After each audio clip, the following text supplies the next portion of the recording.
నమస్తే అందరికి. నా పేరు నాదుర్గా. నేను ఎవరినో అనేది ఎవరికి తెలియకపోవచ్చు, ఎందుకంటే నాకు నేనే తెలియదు కాబట్టి.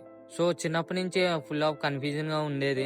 సో నేనైతే స్టడీలో అంత బెస్ట్ ఇచ్చేవాడిని కాదు. నాకైతే ఫిట్నెస్ మీద ఇంట్రెస్ట్ ఉండేది. అందుకే నేను ఫిట్నెస్ ని ప్యాషన్ గా ఎంచుకున్నా. అది ఏదైనా అవ్వచ్చు, like cricket, kabaddi, anything according to fitness. నేనైతే ఫస్ట్ టైం జాయిన్ అయింది 2022 లో. సో మెల్లమెల్లగా నా ప్యాషన్ బిల్డ్ అయింది. నన్ను నేను అండర్ కాన్ఫిడెంట్ గా ఫీల్ అవుతుంది. నాకైతే గేమ్ ఎప్పటి నుంచో అయితే ఇంట్రెస్ట్ ఉండేది. సో నేనైతే ముందు చాలా బక్కగా ఉండేవాడిని. ఎవరి ముందు మాట్లాడాలన్న అండర్ కాన్ఫిడెంట్ గా ఉండేవాడిని. సో దాని మీద నాకు నమ్మకం కలిగింది అండ్ నా బాడీ బిల్డ్ చేయడం వల్ల. సో దాని వల్ల చిన్నప్పుడు నా నమ్మకం స్లోగా స్టార్ట్ చేసిన. నాకైతే ప్రాపర్ గైడెన్స్ లేకుండే. సో నేనైతే రీసెంట్లీగా ఒక కోచ్ ని హైర్ చేసుకున్నా.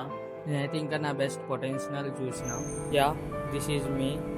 ఈ ప్లాట్ఫామ్ ఎలా క్రియేట్ చేశానంటే, ఒకరి ముందు మాట్లాడాలన్నా నాకు చాలా భయం వేసేది. ఆ టాకింగ్ స్కిల్స్ మార్చుకోవడానికి ఈ రీల్స్ పెడుతున్నా. ఇది ఒక జస్ట్ ట్రయల్ వీడియో.